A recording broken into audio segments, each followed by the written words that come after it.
Good morning, my fellow Americans. I'm reading the Time magazine article about how Earth survived in 2050. And so I wanted to share a few thoughts about the hottest city on Earth. It's by Aaron Baker. For a glimpse of our overheated future, pay a visit to Jacobabad, Pakistan.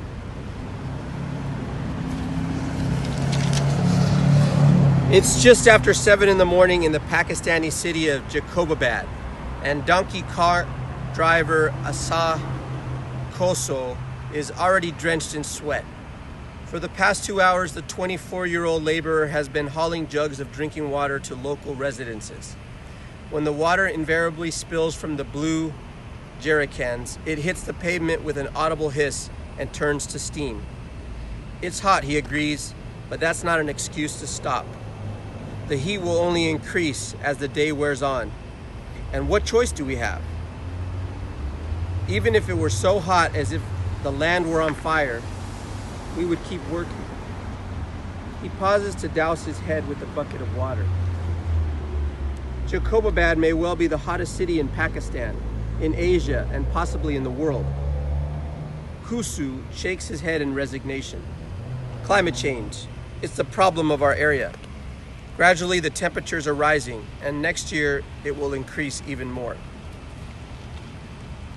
And it shows a picture here of the difference in Asia's average temperature by decade relative to 1910 through 2000 average. So the 1910s was a little bit cooler, and then after the 60s and 1970s, it's gone up 7 degrees, 34 degrees, 69 degrees, 1 in 1400ths degrees, and 1 in 2900ths degrees relative to average. And I thought there was an interesting part here in this article.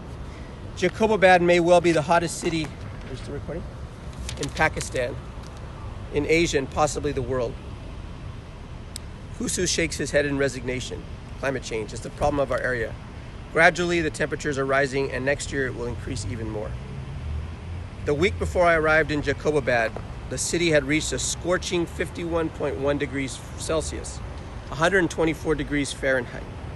Similar temperatures in Saiwal, in the neighboring province, combined with a power outage, had killed 8 babies in a hospital ICU when the air conditioning cut out.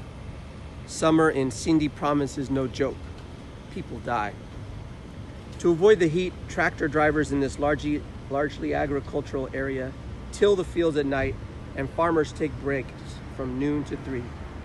But if life stopped every time the temperature surpassed 40 degrees Celsius, 104 degrees Fahrenheit, nothing would ever get done. Even when it's 52 degrees Celsius to 53 degrees Celsius, we work, says Mai Latifan Khatun, a young woman working in a nearby field. The straw has to be gathered, the seeds winnowed, the fields burned, the soil turned, and there are only so many hours in the day. She has passed out a few times from the heat and often gets dizzy. But, quote, if we miss one day, the work doesn't get done and we don't get paid, unquote. If the planet continues warming at an accelerated rate, it won't just be the people of Jacobabad who live through 50 degrees Celsius summers. Everyone will. Heat waves blistered countries across the northern hemisphere this summer. In July, all-time heat records were topped in Germany, Belgium, France, and the Netherlands.